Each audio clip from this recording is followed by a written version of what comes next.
So ఇలా చెప్పుకుంటూ పోతే ఓవరాల్గా 66,000 అవేర్నెస్ ప్రోగ్రామ్స్ కండక్ట్ చేశారు. నేను ఇంటర్మీడియట్ నర్సనపేటలో చదువుతున్నప్పుడు 71, 73లో ఆంధ్ర హెజిటేషన్ వచ్చిందండి. అప్పుడే విప్లవాత్మక భావాలు వచ్చినాయి. ఫ్రెండ్స్ ఆ విధంగా అప్పుడే దివిసీమ ఒప్పిన వచ్చింది. నేను social service secretary arts college. తెల్లవారు సూర్యోదయం అవుతుంది, శవాలను కాలుస్తున్నారు. 48 years బ్యాక్ నుండి మీరు ఏదైతే ప్రామిస్ చేస్తారో ఇప్పటికీ అదే కంటిన్యూ చేస్తున్నారు. ఒక మిల్లు ఉండేది, ఆ మిల్లు దగ్గర ఒక బల్బ్ ఉండేది. రాత్రి 200 పీపుల్కి నిరక్షరాస్యుల్ని అక్షరాస్యుల్ని చేశాను. అది నా మొట్టమొదటి ప్రూఫ్ చూపించడానికన్నా లేకపోతే మిమ్మల్ని చూసి ఎంతోమంది ఇన్స్పైర్ అవ్వాలని కాన్సెప్ట్ చేశారు. పదవి ఉండకూడదు, ఉద్యోగం ఉండకూడదు, ఆస్తి ఉండకూడదు. ఒక వ్యక్తి 24 గంటల్లో 8 గంటల కాలం ఏది తనకు నచ్చినట్టు వృత్తిని చేసుకోగలిగితే ఎవరికి చేయి చాపాల్సిన అవసరం లేదని ఒక దేశభక్తి, సామాజిక బాధ్యత ఉంటే ఆలోచనలు మంచిగా వస్తాయి. సో ఇప్పుడు ఫైనాన్షియల్ సపోర్ట్ లేకుండా కూడా సోషల్ సర్వీస్ చేయొచ్చు. అంతవరకు ఎందుకండి, అవసరం లేదు సార్ బాబు. దేశభక్తితో ఎవరి ఉద్యోగం వాళ్ళు 8 గంటలు చేయమండి. భారతదేశం ఇప్పుడు పోకుండా 3 వారాల కన్నా దగ్గు కానీ జలుబు కానీ వచ్చినట్లయితే టీబీ టెస్ట్ బలహీనంగా ఉండి నీరసంగా ఉంది. 7 అంతస్తుల మేడ, సినిమా యాక్టర్ లాంటి భాగస్వామి, లేటెస్ట్ కారు, గెస్టెడ్ ఆఫీసర్ ఉద్యోగం. వాళ్ళ టార్గెట్ అది. దాన్ని బిల్డ్ చేసుకోవాలంటే శని ఎక్కడికి వెళ్తాడు, ఏలినాడు శని. సో ఈ 48 yearsలోనా కూడా మీకు పాలిటిక్స్లోకి ఎప్పుడైనా రావాలని అనిపించలేదా? ఈ లగ్జరీస్ అన్నీ ఎన్ని రోజులు ఉండవు. లగ్జరీ లైఫ్ కూడా ఎన్నాళ్ళు ఉండదు. అందుకే పుష్కరం అంటారు. బృహస్పతి అనేవాడు ఏ సంవత్సరం ఉన్నాడు, 12 సంవత్సరాలకు వస్తాడు. హాయ్ ఎవరీవన్, అందరికీ నమస్తే. Welcome to open mic with Prashant. So మనం ముందుగా అనుకున్నట్టే ఫస్ట్ ఎపిసోడ్తో మీ ముందుకు వచ్చేసాం. సో ఈ ఎపిసోడ్కి ఏ ఫీల్డ్ నుండి గెస్ట్ని తీసుకొని వస్తే బాగుంటుందని మేము ఆలోచించేటప్పుడు తన జీవిత కాలాన్ని సోషల్ సర్వీస్కి అంకితం చేసే ఒక సోషల్ యాక్టివిస్ట్ని తీసుకొని వస్తే బాగుంటుందని మాకు అనిపించింది. ఈ గెస్ట్ విషయానికి వస్తే మన ఉత్తరాంధ్రలోనే గత 40 ఏళ్ళుగా ఎన్నో సోషల్ సర్వీసులు చేశారు. ఈయన అందరికీ సుపరిచితుడే, కానీ ఈయన గురించి తెలుసుకోవాల్సింది చాలా ఉంది.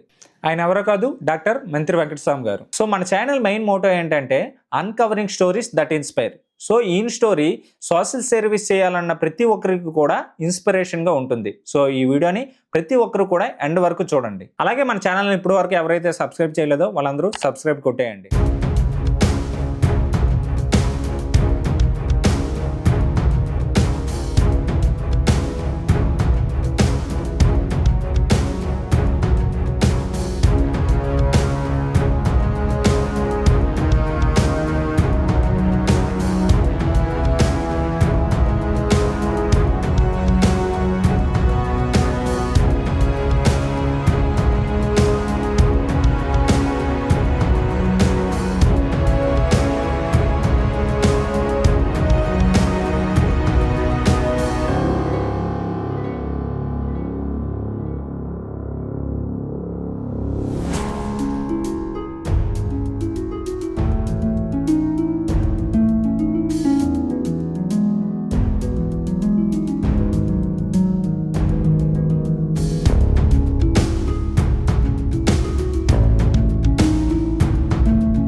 సార్, ఫస్ట్ ఆఫ్ ఆల్ నా ఇన్విటేషన్ యాక్సెప్ట్ చేసి నేను చేస్తున్న ఓపెన్ మైక్ విత్ ప్రశాంత్ అనే పాడ్కాస్ట్ ఛానల్లో ఫస్ట్ గెస్ట్గా వచ్చినందుకు I am extremely thankful to you sir. Thanks for coming to my podcast. Thanks to you sir. Please sir, ఈ పాడ్కాస్ట్ జర్నీ మన ఉత్తరాంధ్రలోనే మొట్టమొదటిసారిగా స్టార్ట్ చేశాను సార్. సో ఈ జర్నీలోన మన ఉత్తరాంధ్ర నుండి ఫస్ట్ గెస్ట్గా తెద్దాం అనుకున్నా. సో నేను మా టీము ఫస్ట్ గెస్ట్ని ఎవరు తెద్దాము అనుకునేటప్పుడు సో సోషల్ సర్వీస్ ఎక్కువగా చేసే పర్సన్ తెద్దాం అనుకున్నాము.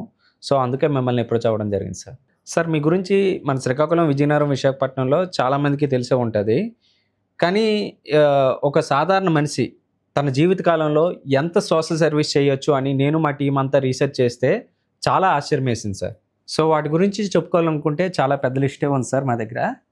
So 48 years of social service, 40 elements of social activities, 3,000+ free medical camps in agency areas, 1,000+ volunteer blood donation drives, 8,000 polio education camps, 7,000 AIDS awareness camps, 5,000 environment protection camps, 5,000 animal welfare programs, 5,000 agriculture awareness programs, supported 300 plus cataract surgeries. So ఇలా చెప్పుకుంటూ పోతే ఓవరాల్గా 66,000 awareness programmes conduct చేశారు. So అన్నిటికంటే ముఖ్యంగా మీరు గత 48 సంవత్సరాల నుండి చేస్తున్న సమాజ సేవకి లక్షలాది మంది ప్రభావితం చేసింది సార్. సో ఇవన్నీ చూస్తున్నప్పుడు మాకు ఫస్ట్ వచ్చే క్వశ్చన్ ఏంటంటే, హౌ ఇస్ ఇట్ పాసిబుల్?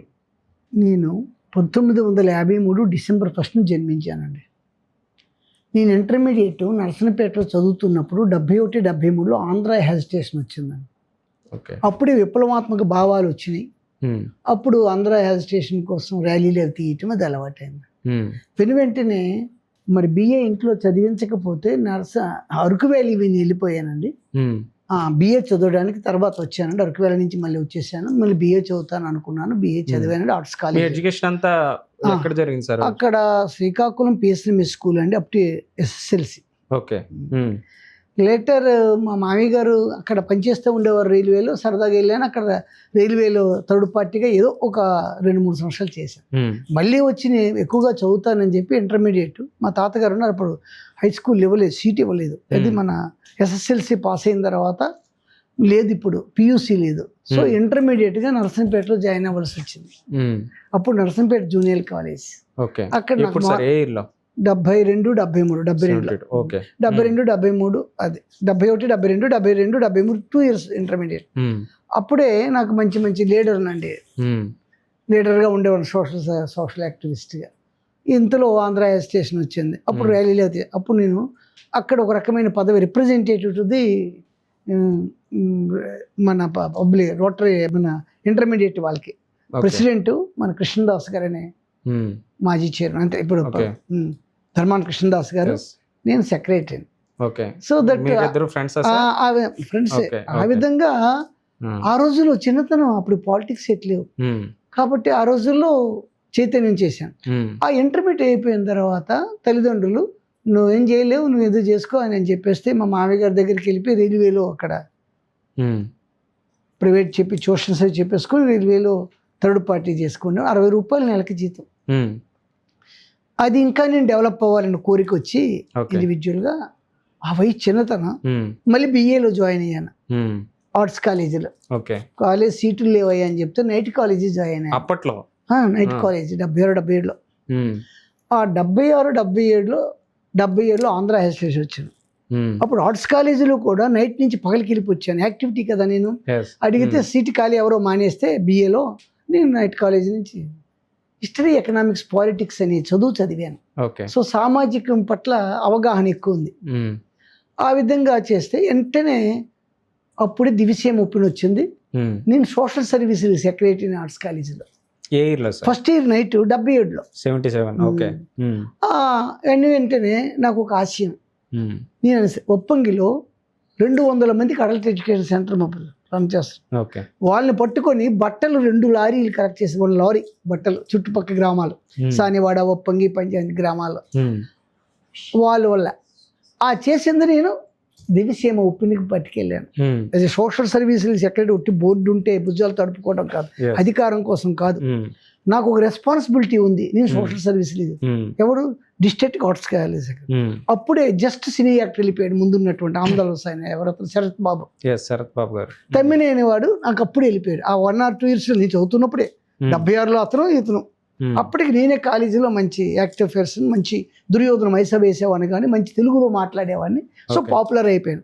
నన్ను సోషల్ సర్వీసెస్ సెక్రటరీకి ఇచ్చారు ఆర్ట్స్ కాలేజ్. అప్పట్లోనే మీకు సోషల్ సర్వీస్ సెక్రటరీ ఆర్ట్స్ కాలేజ్కి 77లో.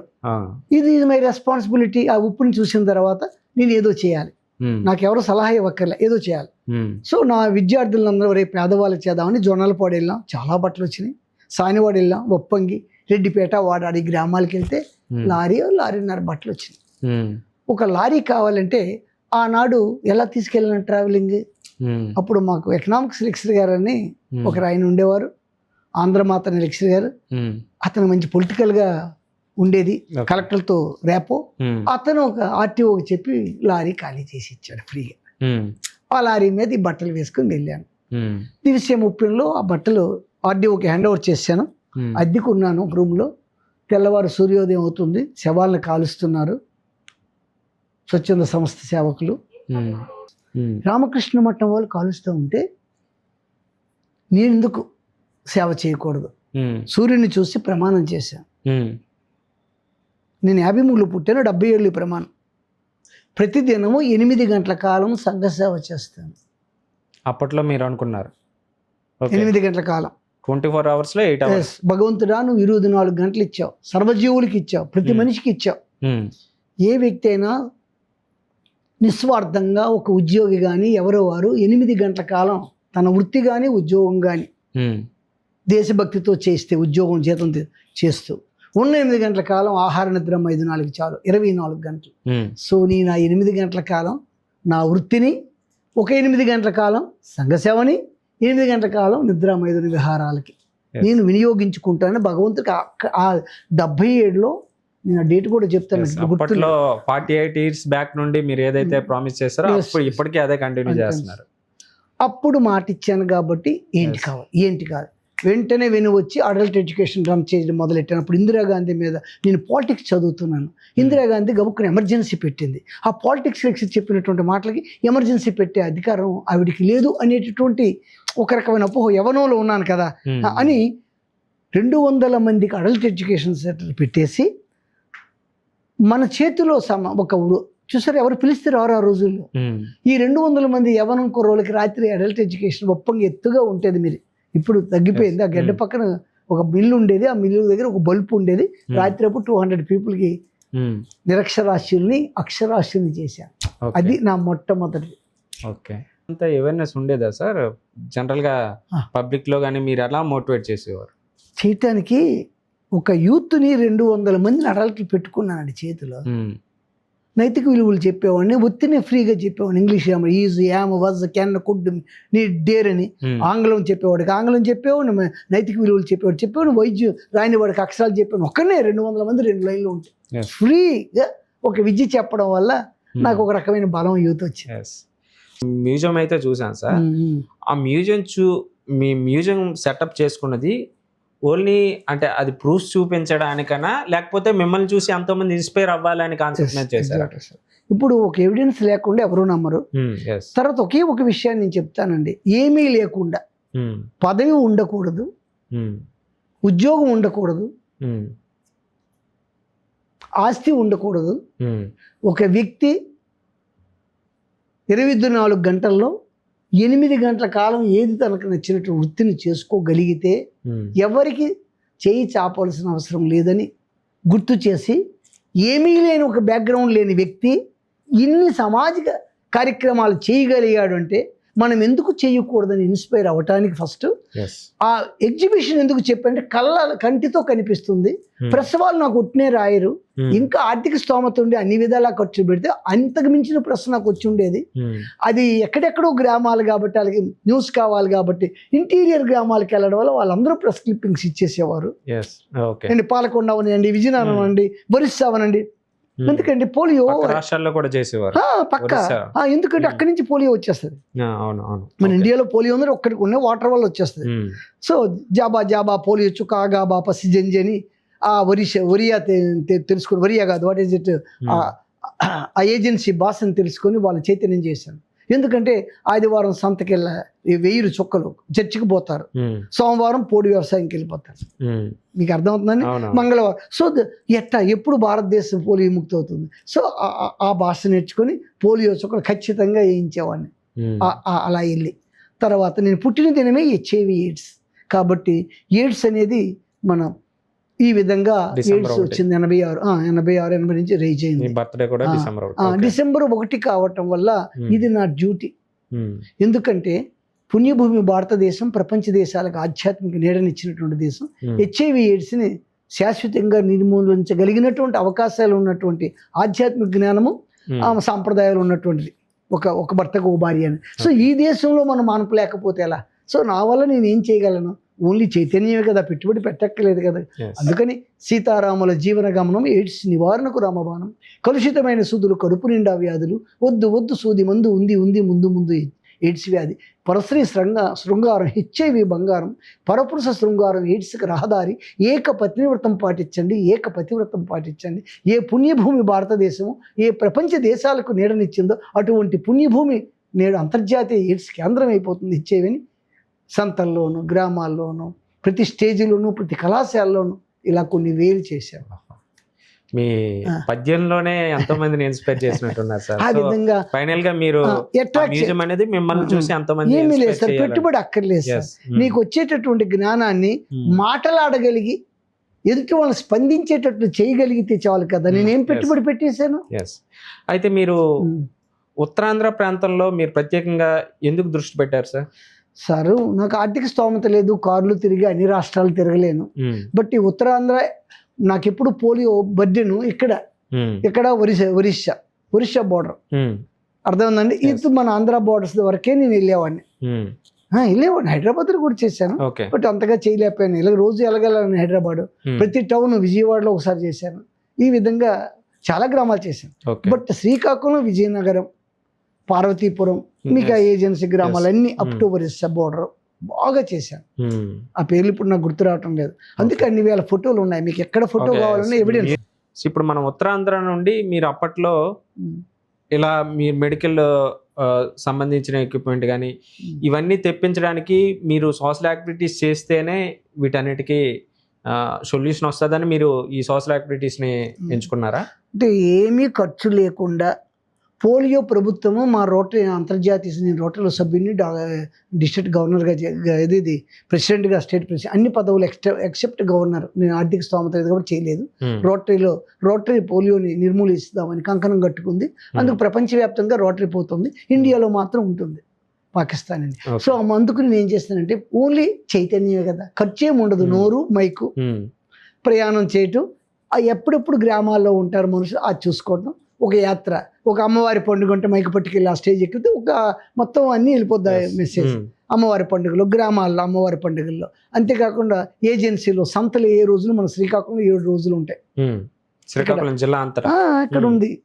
ఇక్కడ మొట్టమొదటి బుడుమూరు సోమవారం, ఇప్పుడు శనివారం ఆమ్దల్వలస సంత, సీతంపేట సోమవారం, ఇది అదేని కాదు 10 సంతలు. ఆ 10 సంతలు ఒక్క వారం రోజుల్లో 10 సంతల్ని మనం కవర్ చేస్తే 50,000 మందికి 60,000 మందికి మనం ఉపన్యాసం ఇస్తాం. అప్పుడు తల్లిదండ్రులకి సంతల్లో అప్పట్లో అంటే ఇప్పట్లో ఇలాగా యాక్టివిటీస్ లో కానీ ప్రోగ్రామ్స్ లో కానీ చేస్తున్నారు. అప్పట్లో మీరు సంతల్లోకి వెళ్ళి ఆ విధంగా అవేర్నెస్ చేసేవారు. ఇప్పుడు ఈ అవేర్నెస్ చేసే భాష వైద్య బృందానికి కానీ వైద్య టెక్నీషియన్స్ కి రాదండి. చైతన్యం చేసే భాష. వాళ్ళకి ఏ డ్యూటీ పెట్టారో అవి లేదు, చొక్కలు ఇచ్చేసి అలా పంపించడం, ఎవడో వస్తే చొక్కేయడమే తప్ప ఇది శాశ్వతంగా పోవాలి అంటే ప్రతి బిడ్డ 5 సంవత్సరాల బిడ్డ చొక్కలు వేయగలిగితే ఏనాటికి అది బ్రతకలేకుండా ఉంటుంది ఇంటెస్టైన్లో. ఆ కార్యక్రమం సామాజిక బాధ్యత, సామాజిక స్పృహ, దేశభక్తి ఇటువంటి వ్యక్తులకి ఉండగలిగితే ప్రతి ఉద్యోగికి అంటే వైద్య వృత్తిలో చేసే ప్రతి ఒక్కరికి ఇవి ఎప్పుడూ బాగుపడే ఉండేది. కానీ ఈ బూతు మాట్లాడడానికి హెచ్ఐవి ఎయిడ్స్ ఒప్పుకోరు. క్షయకి నేను డిస్ట్రిక్ట్ సెక్రటరీగా అప్పుడు ఏదో కలెక్టర్ గారు ఇచ్చారు. ఇది హానరబుల్. ఏనాడు కూడా డిఎంహెచ్ఓ ఆఫీస్ దగ్గర కానీ, మెడికల్ డిపార్ట్మెంట్ కానీ, ప్రభుత్వ డిపార్ట్మెంట్ కానీ సింగిల్ పై నేను తీసుకోను. సింగిల్ పై నా మైకు, నా డ్రెస్, నా అవేర్నెస్, నెవర్ సింగిల్ పై తీసుకోను. అక్కడికి నీకు మరి స్వచ్ఛంద సేవ చేసినట్టు కాదు, డబ్బులు తీసుకొని పని చేస్తే స్వచ్ఛంద సేవస్థ అనేది ఎన్జిఓ, నాన్ గవర్నమెంట్ అంతే. అంతేకాదు ఆర్గనైజేషన్ ఎన్నో ఇటువంటి నెంబర్లో ఉన్నా నా ఇండివిజువల్గా స్వేచ్ఛతో ఎంతో చేయవచ్చు. మరి నేను ఒక్కనే చేయగలిగాను. అన్ని సంస్థలు చేస్తే ఎంత ఉంటుంది? చేయగలిగితే చాలు. నేను ఒక 60,000 కార్యక్రమాలు 66,000 చేసి ఒక మనిషి తలుచుకుంటే సమాజ సేవ అంతేనే చేయవచ్చు. నేను చెప్పాను కానీ 8 hours ఉంది. డబ్బు ధనము అనేది అవసరం లేదు. అవసరం లేదు సార్. ఒకవేళ ఇంకా కావాలంటే స్తోమత ఉన్నవాడు ఆర్థికంగా చేయవచ్చు. ఎవరి దగ్గర తీసుకుని చేస్తే అనుమానిస్తాడు, ఇతను ఎందుకు డబ్బు ఇచ్చి చేశాడు లేదా ఇస్తే చేశాడు, నాకెందుకు? ఒక 4 మంచి మాటలు ప్రజల్లో ఆ చైతన్యం చేసే ఇప్పుడు ఆ భాషలో మాట్లాడేసరికి మీకు సీతంపేటలో ఇష్టపడరు, అసలు దాచేస్తారు పిల్లల్ని. సండే వెళ్తేనే దొరుకుతారు సంతనాడు. ఇంకోటి ఉంది లక్షవారం వెళ్ళేవాడు సంత. ఏజెన్సీలు ఎక్కడ సంతలు ఉంటే వాళ్ళకి చక్కగా చెప్పిన తర్వాత వాళ్ళ భాషలో కొద్దిగా 4 ముక్కలు మాట్లాడిన తర్వాత ఇప్పట్లో అంటే ఐటీడీఏ వచ్చి వాళ్ళకి నాగరికత వచ్చింది, మొత్తం అంతా వచ్చింది. అప్పట్లో లాంగ్వేజ్ ప్రాబ్లం కూడా ఏజెన్సీ టైంలో ఆ టైంలో మీరు ఎట్లా వాళ్ళకి అవేర్నెస్ చేసేవారు అంటే ఆ భాష కొద్దిగా జాబా పోలియో చుక్క ఆగాబా పసిజంజి అని చెప్తూ చిన్న పిల్లల చొక్కలు వేసుకోండి, పోలియో పోతే ఇది ప్రభుత్వంది అని నేను నోట్లో వేసుకుంటావండి అని చూపించారు. మీకు అర్థమవుతుంది? ఎందుకంటే వాళ్ళని మల్టీ చేశారు. ఒక మతస్థులు సండే వెళ్ళిపోతారు చర్చిల్లో, దొరకరు. సండే ప్రభుత్వం భారతదేశం అంతా చొక్కలు వేస్తారు. చూసారు ఎంత ప్రాబ్లం? ఇప్పుడు చూసారు, ఆదివారము ప్రపంచం వల్ల మన ఇండియా అంతా చొక్కలు వేస్తుంది. అక్కడ క్రిస్టియానిటీ పీపుల్ పాపం అమాయకులు ఎక్కడో గోడల నుంచి వచ్చి చర్చిలో ఉంటారు. ఆ చర్చిలకి వెళ్ళిపోతారు కానీ నీళ్ళల్లో ఉండరు. పల్లెలు చొక్కలు పెద్దవాళ్ళు వెళ్ళిపోతారు, చిన్నవాళ్ళకి చేయనివ్వరు. సో ఈ సమస్యను తేల్చడం ఎట్టగా? అది సామాజిక బాధ్యత. ఒక దేశభక్తి సామాజిక బాధ్యత ఉంటే ఆలోచనలు మంచివే వస్తాయి, నిస్వార్థంగా చేయాలనుకుంటే. ఓకే. అలాగే సార్, మీరు ఒకే రోజుకి 4 సోషల్ సర్వీస్ యాక్టివిటీస్ చేసేవారు. మీకు ఏ విధంగా సాధ్యమయ్యేది సార్? సార్ నేనేమీ లేదు, నేను చదివింది బిఏలో సోషల్ స్టడీ అదే సబ్జెక్ట్స్ కాబట్టి ఈజీగా ఒక సబ్జెక్టుని చూస్తే ఎలా చైతన్యం చేయాలనేటటువంటి విధానంలో ప్రతి పుస్తకాన్ని నేను తయారు చేసుకున్నాను. ఎయిడ్స్, పోలియో, రక్తదానం, నీరు, భూగర్భ జలాలు, పర్యావరణ పరిరక్షణ, జలయజ్ఞం గురించి మాట్లాడితే టాప్ అనమాట. అప్పుడు నన్ను వాడుకుండేవారండి తెలుగుదేశంలో జన్మభూమికి. ఈవేళ ఒక ఆయన పోల్చేశాడు రాత్రి డిస్ట్రిక్ట్ జడ్జి గారి దగ్గర పక్కన కూర్చొని, మీరు డాక్టర్ మంత్రి వెంకటేశ్వర అప్పుడు తమ్మినేని సీతారాంకి జలయజ్ఞంకి వచ్చారన్న. అంటే నాకు జలయజ్ఞం ప్రతిదీ కూడా నాకు సబ్జెక్టు 36 సబ్జెక్టుల్లో ఒక బుక్ ఎట్టా మాట్లాడు ఎట్లా ఎప్పుడు ప్రోగ్రామ్ అంటే 10 నిమిషాలు చూసేసుకుంటే నేను దానిలో ఏం చెప్పాలో చెప్పగలను. ఎందుకు నేను తయారు చేసుకున్నటువంటి బుక్ కదా అది. ఇలా 36 సబ్జెక్టులు రోజుకు 4 ఇమీడియట్గా 4 దఫాలు వెళ్ళిపోవచ్చు. ఇప్పుడు సీతంపేట ఇక్కడ ఆదివారం సంత అంటాడు, ఎక్కడ ఏదో ఇక్కడ నర్సనపేట దగ్గర అట్టా చేసేసుకొని అక్కడ మీకు మంచి నర్సనపేట వెనుక లక్షవారం గురువారం ఒక పెద్ద సంత ఉంది, ఆ తర్వాత శనివారం ఇక్కడ ఉంది, ఇక్కడ సోమవారం బుడుమురు ఉంది, మళ్ళీ మీకు ఏజెన్సీలో 2 సంతలు ఉన్నాయి సోమవారం. ఈ 8-11 మన జిల్లాలో 10-11 సంతలు ఉన్నాయి. ఈ 4 ఒకరోజు సంత, ఒకరోజు కాలేజీలు ఉంటాయి. ఎక్కడికి నేను ఇలా జూనియర్ కాలేజీ ఎక్కడో దొరుకుతుంది సార్, నేను ఇలా అంతకన్నా అంటారు. ఒక పాపులర్ పేపర్లు అయిపోయిన తర్వాత తప్పకుండా పోలియో చెప్తాను, హెచ్ఐవి చెప్తాను, తప్పకుండా చెప్పండి సార్, పర్యావరణం గురించి చెప్తాను, జలయజ్ఞం గురించి, జల సంరక్షణ గురించి చెప్తాను, నైతిక విలువలు చెప్తాను. ఐ కెన్ సే వాళ్ళు అగ్రీ చేస్తారు. ఈ విధంగా నాకు ఇది పెట్టుబడి లేకుండా ఒకే రోజులో మీరు ఒక 4-5 కార్యక్రమాలు చేసేవారు. మరి పోలియో అయితే మాత్రం 15-20 గ్రామాలు అయ్యా. హెచ్ఐవి ఎయిడ్స్ అని అంతే. నా మెడికల్ క్యాంప్ కూడా అంతే. ఆ వ్యాన్ పట్టుకొని రోజుకి ఒకటి చేస్తే చాలు 10 గ్రామాలు ఎంత ఇచ్చారు మాకు, కానీ నేను రోజుకి 4 గ్రామాలు చెప్పి ప్రతిరోజు వెళ్ళిపోయాను. అయితే మీరు అసలు ఈ అవేర్నెస్ ప్రోగ్రామ్స్ కానీ, సోషల్ యాక్టివిటీస్ కానీ, మెడికల్ క్యాంప్స్ కానీ ఇలా చాలా యాక్టివిటీస్ చేస్తున్నారు సార్ కదా సార్. సో వీటన్నిటికీ మీకు ఫైనాన్షియల్ సపోర్ట్ ఏ విధంగా ఉండేది సార్? ఫైనాన్షియల్ సపోర్ట్ అవసరం లేదు సార్. ఒక మైకు, ఒక డ్రెస్, నా కంఠం ఇచ్చాడు భగవంతుడు, ఆయుష్ ఇచ్చాడు, ఆరోగ్యం ఇచ్చాడు. అయితే సోషల్ యాక్టివిటీస్ చేయాలి అని అంటే ఫైనాన్షియల్ సపోర్ట్ ఉండాలి అని చాలా మంది అనుకుంటారు. జనరల్ గా మనం థింక్ చేస్తున్నారు కదా. సో ఇప్పుడు ఫైనాన్షియల్ సపోర్ట్ లేకుండా కూడా సోషల్ సర్వీస్ చేయొచ్చు. ఎలా చేయొచ్చు అంటే, కాలాన్ని కాల్చకుండా ఎవరైతే బ్రతుకుతారో వాళ్ళకి ఏనాడు లోటు ఉండదు.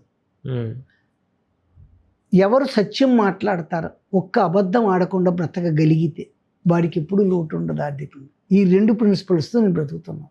అబద్ధం ఆడకపోవడం అనేది అది మీకు కంటికి కనిపించదు, భౌతికంగా మీకు అర్థం కాదు. అబద్ధం ఆడకపోతే చాలు, ప్రకృతి ఎప్పుడు కూడా నీకు ఏం కావాలో అది సపోర్ట్ చేస్తారు. ప్రిన్సిపల్ మెయింటైన్ చేయాలి. ఇక 24 గంటల్లో భగవంతుడికి ప్రమాణం చేశాను కదండి, ఆ 8 గంటల కాలం నేను సంగ చేయడం సిద్ధం చేసుకున్నాను. 8 గంటల కాలం నాకు వైద్యానికి, జ్యోతిష్కానికి చాలు సార్. జనరల్గా సోషల్ సర్వీస్ చేయాలనుకున్న వాళ్ళు జాబ్లో బిజీ అయిపోతారు కదా, సో వాళ్ళకి మీరేం చెప్తారు? సోషల్ సర్వీస్ చేయాలనుకున్న వాళ్ళు జాబ్లో బిజీగా ఉండేటప్పుడు, నేను ఇందాకే కేటగరైజ్ చేశాను కదా సార్, 24 గంటలు ఉన్నాను, జాబ్ 8 hours అయినా సార్. వాళ్ళు సండే నాడు, సెకండ్ సాటర్డే నాడు ఎప్పుడైనా సరే 4 గంటలు వాళ్ళు చేసేది 8 గంటల కాలం అండి ఉద్యోగం. ఉన్న 8 గంటల కాలం పోయి జాబ్ చేసే వాళ్ళకి 4 గంటలు చాలు కదా సార్. మధ్యాహ్నం మాకు రెస్ట్ లేదు, పడుకున్నాం, 8 hours వచ్చామని చెప్పి ఉన్న 4 hours ఇచ్చాను కదండి నేను.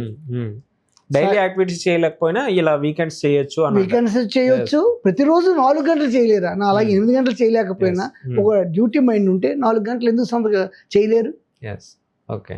ఇప్పుడు నేను అడిగే పాయింట్ అండి, ప్రతి జాబ్ హోల్డర్కి ఎడ్యుకేటెడ్, అతను 4 మంచి మాటలు ప్రజల్లో చెప్పగలడు, తనకు వచ్చిన విద్యను నేర్పగలడు. యోగం అప్పమనండి, లేకపోతే ఇంకొక విషయం చెప్పమనండి. ఎందరో అగ్రికల్చర్ అనుకోండి, ఒక ఆఫీసర్, ఎవరికి వచ్చిన నాలెడ్జ్ వాళ్ళతో అగ్రికల్చర్ ఆఫీసర్ అనుకోండి, ఒక్క 4 గంటలు ఒక పల్లెటూరు పక్కదానికి వెళ్ళి ఇది వేయండి ఇది వేయండి 2 అని పంచాయతీ వాడు సార్, ఆ ధ్యాస ఉండాలండి. మనసు ఉంటే మార్గం కరువు అండి. పని చేయాలని మనసు ఉంటే మార్గం కరువు కాదు. పోనీ 8 గంటలు చేయక్కలే, 4 గంటలు చేసిన దేశం ఎప్పుడు బాగుపడిపోదు. అంతవరకు ఎందుకండి? అవసరం లేదు సార్ బాబు. దేశభక్తితో ఎవరి ఉద్యోగం వాళ్ళు 8 గంటలు చేయమండి, భారతదేశం ఎప్పుడు బాగుపడిపోదు. ఏంటి పోలియో, టీబీ, హెచ్ఐవి ఈ సమస్యలపై మీరు చేపట్టిన కార్యక్రమాల గురించి చెప్పండి సార్. పోలియో గురించి ఇప్పుడు మీకు ఎలా చెప్పాను కదా సార్.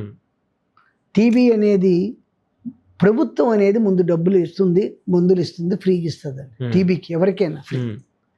ఇది తెలియక కళ్ళి పరీక్ష చేసుకోవడం, 3 వారాలకి మించి దగ్గొచ్చిన, 3 వారాలకి మించి జ్వరం ఉన్న, టీబీ ఏమో అని తనిఖీ చేసుకుంటే కళ్ళిలోనే దొరికిపోతుంది. ఓకే. 3 వారాల కన్నా దగ్గు గానీ జలుబు గానీ వచ్చినట్లయితే టీబీ టెస్ట్, బలహీనంగా ఉండి నీరసంగా ఉండి ఆకలి ఆ టెస్ట్ ఫ్రీ, ఉచితం. పిల్లలకైతే బీసీజీ ఇస్తారు, పెద్ద పెద్ద హాస్పిటల్లోనే. టీబీ ఏంటంటే చెస్ట్ టీబీ అనమాట. ఇక తక్కిన టీబీలు వీక్ అవరు. బోను టీబీ అనేది వెరీ రేర్, లంగ్స్కే టీబీ వస్తుంది, ఊపిరితిత్తులకి. ఇక స్కిన్ టీబీ ఉంటుంది, అర్థమైందని.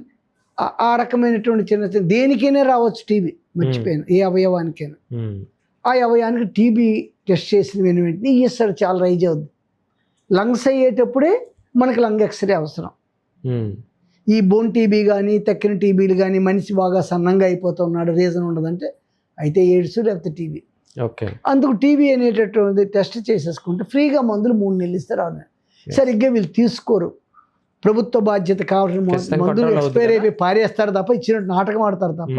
ఎవరైనా సరే ఇస్తే ఫ్రీ, క్లియర్. ఈ విషయం బయట ఎవరికి తెలియదు, చాలా మందికి తెలియదు.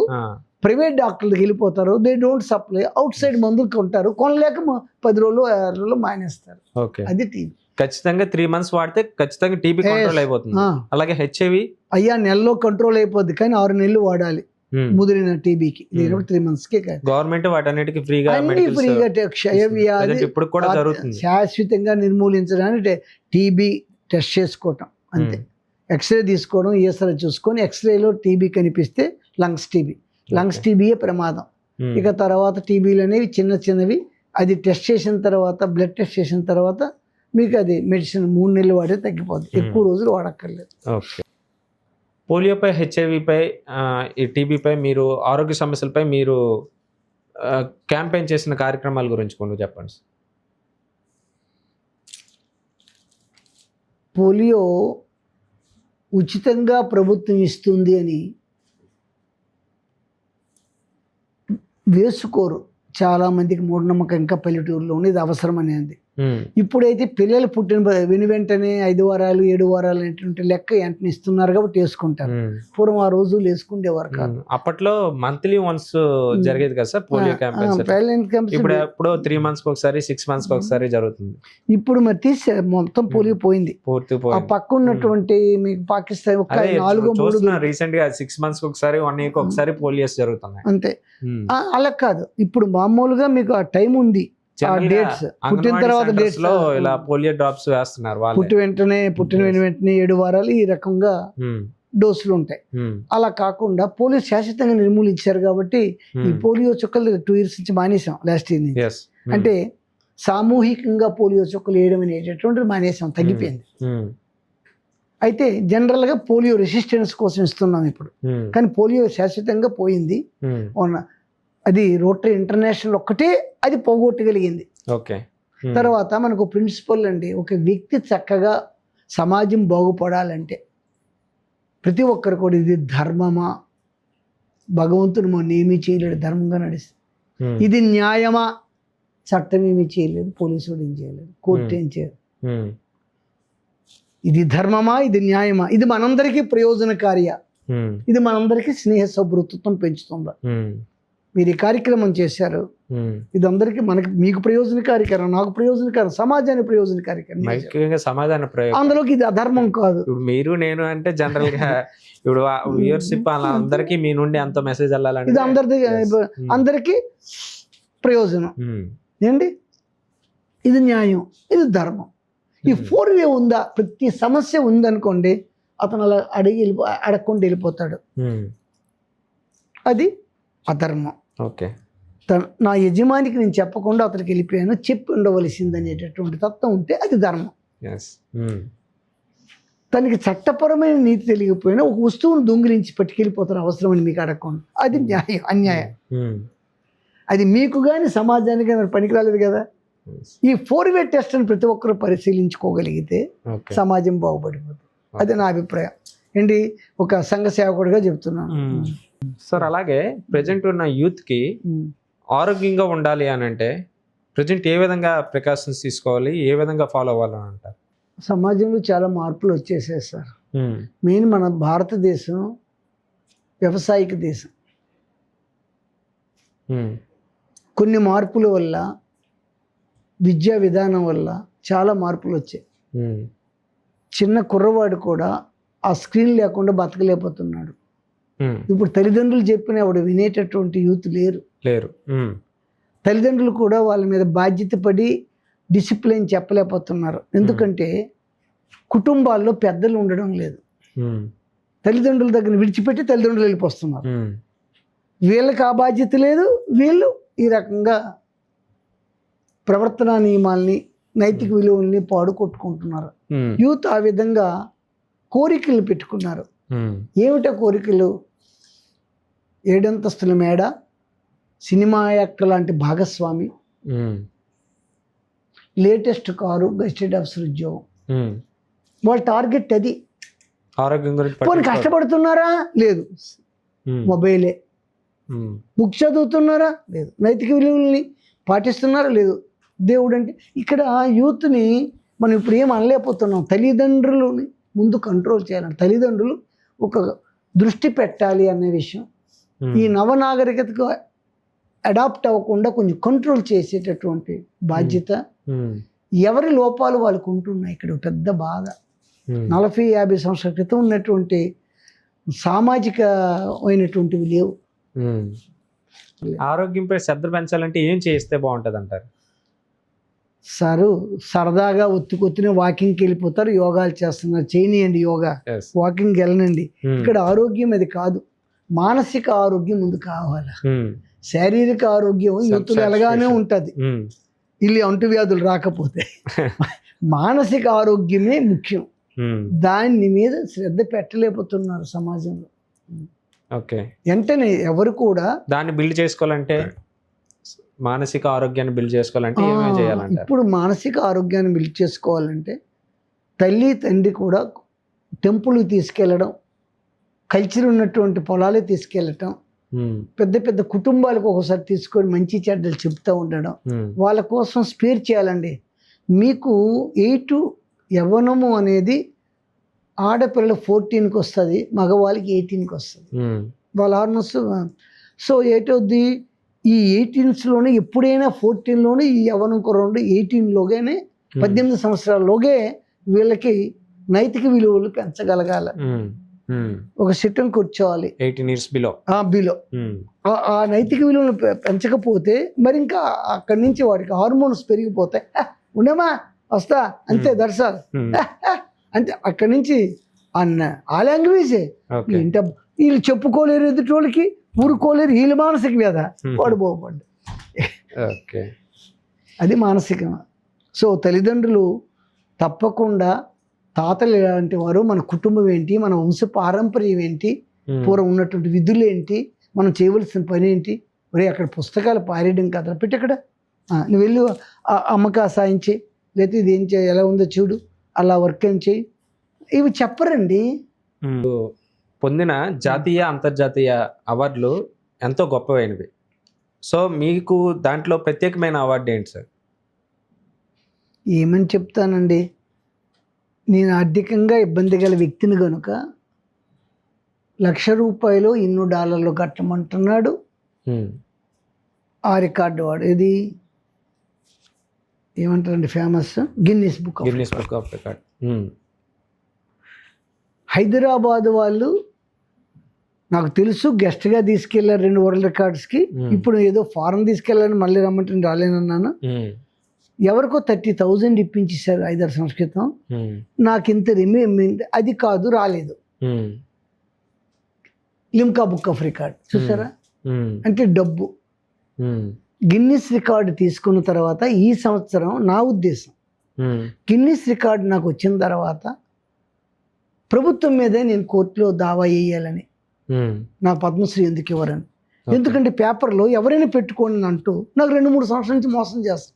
నాకు ఎంక్వైరీ చేయరు, నా మ్యూజియం చూడరు, పోనీ ఎంక్వైరీ చేయరు. పొలిటికల్గా మీరు వెళ్ళినప్పుడు ఆ వర్డ్ తప్పు కదా. ఇప్పుడు ప్రధానమంత్రి కానీ ఎవరికైనా మీరు ఎంత సమాజ సేవ చేసి యథార్థంగా చేసేవాడిని కూడా చేయడు కదా, అది తప్పు కదా. ఇప్పుడు ఇంత చేసాను, అప్లై చేశాను, ₹1,00,000 50,000 జరిమానా వేయండి వాళ్ళు టెస్టులు చేసుకొని. నేను దాన్ని సూట్ అయితే ఇవ్వనండి పద్మశ్రీ. సర్వీస్ చేస్తూ మీకు రాకపోవడం అనేది మరి వాళ్ళు ఎందుకండి. ఇప్పుడు 11 సంవత్సరాలు వస్తున్నాడు, 3-4 సంవత్సరాల నుంచి పెడుతున్నాను నేను. ఎంత మెటీరియల్ అనుకున్నారు పెడితే పద్మశ్రీకి ఎంక్వైరీ పంపించాలి కదా. నువ్వు ఎప్పుడు అప్లై చేసావు నిజమెంతో కాదో నువ్వు ఇలా చేసావు కాబట్టి పోలీసులతో అరెస్ట్ చేయు. ₹1,00,000 50,000 జరిమానా వేస్తాను చేయండి. ఇప్పుడు ఎవడు అప్లై చేసిన వాడు కరెక్ట్గా లేకపోతే 1 లెక్క 2 లెక్క ప్రీమియం ఇస్తే ప్రతి ఒడు అప్లై చేయడం మానేస్తాడు కదా. నువ్వు ఎక్కువ వేలు అవుతుందని ఎవడే చూడకుండా నువ్వు రాజకీయంగా చేస్తే మరి ఎందుకని మా పద్మశ్రీలు అందరూ. గౌరవ డాక్టరేట్ పొందినప్పుడు మీకు ఏ విధంగా అనిపించింది? ఎన్ని డాక్టరేట్స్ తీసుకున్నారు? 5 అండి. 5 డాక్టరేట్స్. సో మీకు ఏ విధంగా అనిపించేది? డాక్టర్ మంత్రి వెంకటస్వామి గారు డాక్టర్. కానీ ఇప్పటికి కూడా పత్రికల వాళ్ళు కొంతమంది వేయరు, కానీ అందరిలాగా నేను కొనుక్కోలేదు. ఈ మధ్య ఒక ఎమ్మెల్యే కొనుక్కొనే చాలా బాధపడుతున్నాడు. ఇప్పుడు మన వాళ్ళు ఏం చేస్తారంటే అలా జరిగింది. ఇప్పుడు నాకు ఫిలాసఫీ యూనిటీ ఇచ్చింది, ఇది వరల్డ్ రికార్డు వాళ్ళు వచ్చి చాలా చెప్పితే నేను కానీ కట్టలే, అందుకు డబ్బు లేకుండా వచ్చింది ఫిలాసఫీ. ఇదేంది ఈ భారత్ వాళ్ళు ఇచ్చారు కదండి హ్యూమన్ రైట్స్ వాళ్ళు, ఢిల్లీలో సోషల్ సర్వీస్కి ఇచ్చారు. ఎస్ట్రాలజీలో 3 వచ్చినాయి. ఇవి నాకు 5 డాక్టరేట్స్. ఓకే. ఎస్ట్రాలజీని ఖచ్చితంగా నమ్మాలి అని చెప్తారా ప్రజెంట్? ఖచ్చితంగా. తెలియని వాటి మీద నాలెడ్జీ లేకపోవడం. బాబు నువ్వు ఏ నెలలో పుట్టో చెప్పు సరదా జూలై. ఇతనికి ఎలా బ్రతకాలో తెలుసు. ఈ can manage the things. MBA చదవక్కర్లేదు. అర్థమవుతుందని ఆ బ్రతుకు తెరువు ఎప్పటికప్పటికి ఏ సమస్య కాటికి పరిష్కారం తెలుసుకోగలరు. నెలలో పుడితే ఆ విధంగా ఐడెంటిఫై చేయాలి. ఎందుకంటే సూర్యుడు అనేవాడు ఏ ఇంటికి వెళ్తాడు? ప్రతిరోజు మూవ్ అవుతాడా? ఆ నెల ఇంట్లో ఉంటాడు. ఇప్పుడు అది మీకు ఒక్కడే చెప్పాను. మంత్లీ 12 నెలలు ఉంటాయి సార్. అదే ఇయర్లీ 12 నెలలు ఉంటాయి. సో 12 నెలల్లో ఎంతో మంది జన్మిస్తూ ఉంటారు. అందరూ ఒకే మనసు స్వభావం కలిగిన వాళ్ళు ఉంటారా? ఈ నెలలో ఉన్న స్పెషల్ మనసులు చెప్పాను. ఓకే. జ్యోతిష్యంలో లగ్నంకి ప్రాముఖ్యత ఉంటుందా, రాశికి ప్రాముఖ్యత ఉంటుందా? ఇక్కడ రాశి యొక్క ప్రాధాన్యత గోచారం కోసం. శని ఎక్కడికి వెళ్తాడు, ఏలినాటి శని, దశమ శని, సప్తమ శని అని కూడా ఉంటారు. అష్టమ శని. జీవితంలో భగవంతుడు చూడండి 2.5 సంవత్సరాలకు ఒక రాశికి వెళ్తాడు శాతం. వాడు ఉన్నది వాడి పక్కిళ్ళు, చంద్రుడు ముందిల్లు, చంద్రుడిల్లు, చంద్రుడు 7.5 సంవత్సరాలు తినేస్తాడు. 30 సంవత్సరాలకు వస్తాడు 7.5. మళ్ళా అష్టమ శని తింటాడు, మళ్ళా అర్ధాష్టమ శని తింటాడు. 10వ ఇంట్లో కానీ నీ లగ్నం నుంచి 10వ భావం కరెక్ట్గా అయితే ఆ వృత్తిలో కూడా అది కూడా తింటాడు. అంటే సగం రోజులు పోయినట్టే కదా.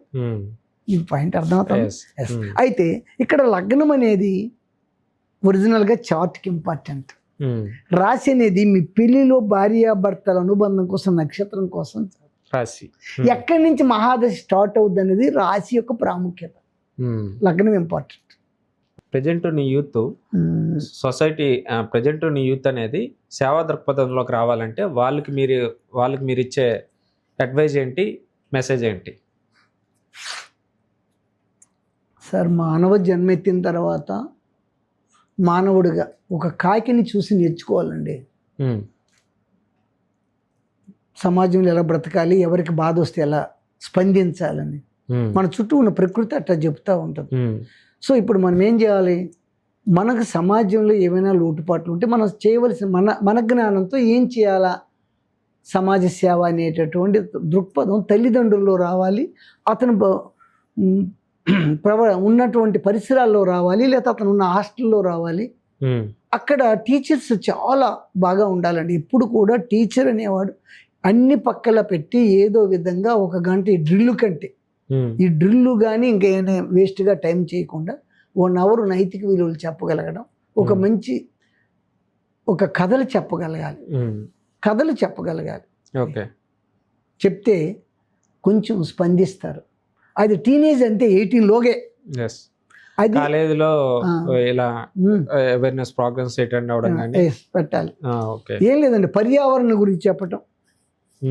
ఏమంటారా, పర్యావరణం మన అనారోగ్యాలు ఎందుకు ఇలా వస్తున్నాయి, డైజెస్టివ్ సిస్టమ్ కాంపిటీషన్స్ అన్ని కాలేజ్ డేస్ లోనే పార్టిసిపేట్ యాక్టివిటీస్ గా రావాలండి. మరి తల్లిదండ్రులు చెప్పే రోజులు కావండి, అందరిది ఉమ్మడి కుటుంబాలు కావు. అందుకు వాళ్ళు ఏం చెప్పలేరు, వాళ్ళకి టైం ఉండదు కూడా.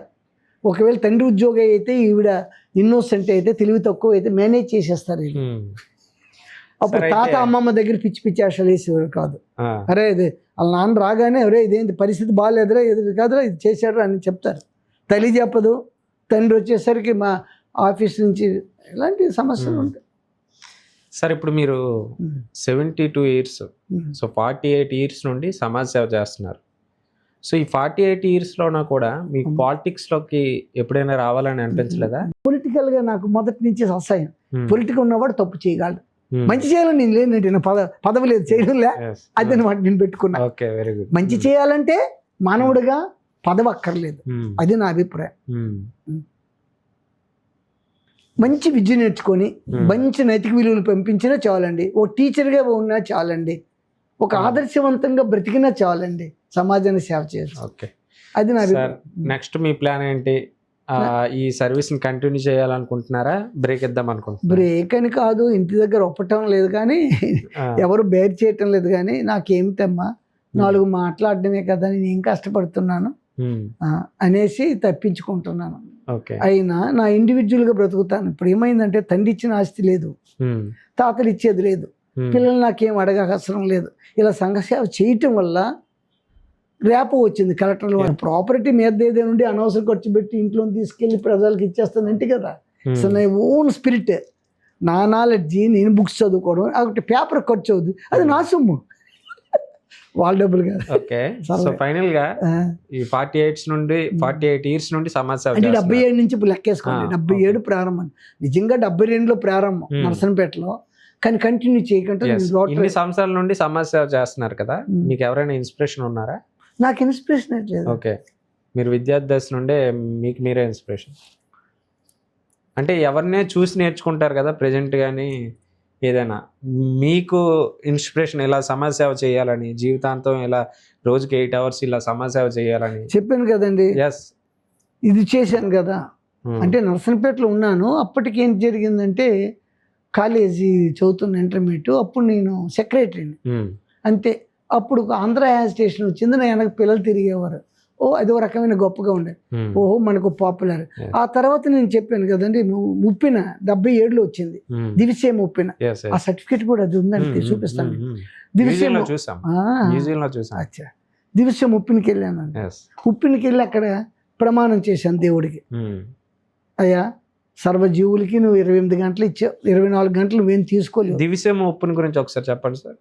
దివిసేమ ముప్పుని అంటే ఏంటి సార్? తూర్పుగోదావరిలో దివిసేమ అని ఉప్పుని వచ్చి కొన్ని వేల మంది, కోట్ల మంది సముద్రంలో కలిసిపోయారండి. ఓకే, 77. అప్పుడు నేను సోషల్ సర్వీసులు సెక్రటరీ అండి. ఓకే, అందుకు బట్టలు ఒక లారీ పట్టుకెళ్ళాను. ఎక్కడ మన ఈ ఉత్తరాంధ్ర ప్రాంతంలో దివిసేమ, విజయవాడ దగ్గర దివిసేమ అని ఉంటుందండి. ఆ దివిసేమకు సముద్రంలో మనుషులు, కోట్లు, జనాలు, సునామీ కంటే గొప్పది, కన్నా పెద్దది చనిపోయారు. దివిసేమ చాలా ఫేమస్. దానికి నేను వెళ్ళానండి. అప్పుడు ఆర్డీఓ ఇలా తెచ్చానని చెప్పిన ఖాతరు చేయలే. ఓకే, శ్రీకాకుళం తెచ్చావా, అక్కడ పెట్టు అని వచ్చిన రిసీట్ ఇచ్చారు. అది మన కార్డు చూపించాలి కదా, లేదా నేను ఎక్కడికో తిరిగాను అనుకుంటారు కదా.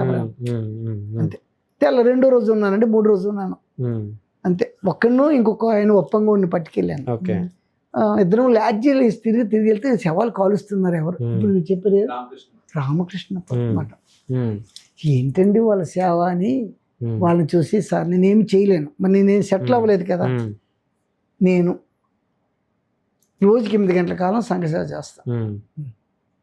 నా 8 గంటల కాలం నాకు ఉద్యోగం రాని, నా వృత్తుని, నా వ్యవసాయం 8 గంటలు కదా చేస్తాను. ఉన్న 8 గంటలు ఏంటి, ఆహార నిద్ర 5-4 చాలా. ఏం సార్ 5-4 అంటే 2-3-10 నిమిషాలు కదా. ఆహారం నిద్ర చాలదా, 10 నిమిషాలు తింటాను, నిలబడి తింటానండి అంబలి. ఆ మధ్యాహ్నం చాలా తక్కువ తింటాను. అంటే నేను తినేది మిగిలితే ఇంకో ఎవరికి సరిపడుతుందని. అంటే ఆహార పదార్థాలు అంటే ప్రతి దానిలో ఒక లిమిట్. సో నేను తక్కువ తింటాను విత్ ఇన్ 3 minutes. సో ఆహార నిద్ర 5-4కి 8 గంటల కాలం చాలు. 8 గంటల కాలం నా వృత్తి జ్యోతిష్కి. ఉదయం 9:30కి వస్తాను, 1 గంటకి వెళ్ళిపోతాను, మధ్యాహ్నం 9:30కి వస్తాను, 8:30కి వెళ్ళిపోతాను. 8 hours. ఓన్లీ 8 గంటల కాలం ఏం చేసుకుంటాను, అది పాయింట్ మీకు అర్థం. సో ఆ విధంగా చేస్తే ఎందుకు చేయలేము. ఇప్పుడు మీ ఓకే సార్, మంత్రి గారు మీ వాల్యుబుల్ టైంని ఉపయోగించి మీ అనుభవాలను పంచుకున్నారు. సో ఫైనల్ గా మీ ద్వారా ప్రజలకి ఒక 2 ఇన్స్పిరేషన్ వర్డ్స్. మానవ జన్మ చాలా సుకృతమైనది. అన్ని జీవుల జన్మ కంటే మానవ జన్మ సుకృతమైనది. ఈ జన్మలోనే ఒక మంచి కార్యక్రమాలు, ప్రకృతిని నాశనం చేయకుండా, సమాజానికి విధ్వంసం చేయకుండా, సమాజానికి నష్టం లేకుండా, తనకు తానుగా కనీసం ధర్మబద్ధంగా బ్రతికితే చాలు. లేదా నావలే ఒక 4 గంటలు, 3 గంటలు, 8 గంటలు సమాజానికో ప్రకృతికో సేవ చేయడానికి మనస్కరించగలిగితే ఇంకా మంచిది. అంతేకాకుండా ఈ లగ్జరీస్ అన్నీ ఎన్ని రోజులు ఉండవు, లగ్జరీ లైఫ్ కూడా ఎన్నాళ్ళు ఉండదు. అందుకే పుష్కరం అంటారు. బృహస్పతి అనేవాడు ఏ సంవత్సరం ఉన్నాడు, 12 సంవత్సరాలకు వస్తాడు. ఆ పుష్కరం కంటే ఎవడు ఎక్కువ కూడా ఏది రైజింగ్ ఉండదు. అనవసరంగా ఓ పుష్కరం మంచి కోసం అని ఆరాటపడ్డం కంటే మనకి భగవంతుడు ఏమిచ్చాడు, మన జ్ఞానంతో, మనకిచ్చే ఆస్తులతో ఎదుటివాడిని కానీ, ఇంకో జీవిని కానీ, ఇంకో పౌరుని కానీ, ఒక వ్యక్తిని కానీ హింసించకుండా బ్రతకగలిగితే అదే చాలా గొప్పతనం. అంతకన్నా ఈ జన్మకి ఇంకొకటి అవసరం లేదు. అంటే నిస్వార్థంగా బ్రతకగలగాలి. ఎందుకంటే జ్ఞానం ఉంది కాబట్టి. ప్రతి జీవి నిస్వార్థంగా బ్రతుకు. కేవలం తనకు ఆహారం అరుపు దొరికి ఆకలి ఉంటే చాలు, నింపుకుంటే చాలు ప్రతి జీవి. కానీ మనిషికి ఒక్కడికే ఎట్టా బ్రతకాలి అనేది, అది ఏమండి, ప్రకృతి వనరులైనా నాశనం చేసేయాలి, జల వనరులైనా నాశనం చేసేయాలి, లేదా అభిప్రాయాన్ని మార్చేసి రాజకీయంగా బ్రతకాలి సుఖంగా. అంటే ఓన్లీ నేమ్ అండ్ ఫేమ్ కోసం అని నాకు ఆ ఉద్దేశం 3 లేదు సార్. Sir thanks for coming. మీ వాల్యుబుల్ సజెషన్స్ అన్నీ కూడా చాలా చక్కగా మా వ్యూవర్షిప్ అందరికీ ఇచ్చారు. So for the first time open mic with Prashant అనే పాడ్కాస్ట్ ఛానల్ స్టార్ట్ చేసిన తర్వాత మన ఉత్తరాంధ్రలో ద బెస్ట్ పర్సన్ ఎవరైతే ఉంటారని మేము రీసెర్చ్ చేస్తే, మా టీం అంతా రీసెర్చ్ చేస్తే మీ పేరే కనిపించింది సార్. సో మీరు అనుకున్న గోల్ని ఖచ్చితంగా రీచ్ అవ్వాలని మా వ్యూవర్స్ అందరి తరపున కూడా మేము తప్పనిసరిగా కోరుకుంటున్నాం. మీరు అనుకున్న పద్మశ్రీ ఖచ్చితంగా రావాలని మనస్ఫూర్తిగా కోరుకుంటూ thank you very much sir. I hope ఈ పాడ్కాస్ట్ మీకు నచ్చే ఉంటుంది. నెక్స్ట్ పాడ్కాస్ట్లో కూడా ఇంకా మంచి గెస్టులతో మేము ముందుకు వచ్చేస్తా. సో మీ మైండ్లో ఇంకెవరైనా గెస్టులు ఈ పాడ్కాస్ట్లోకి వస్తే బాగుంటుంది అని అనిపిస్తే కింద కామెంట్ బాక్స్లో కామెంట్ చేయండి. Don't forget to subscribe open mic with Prashanth.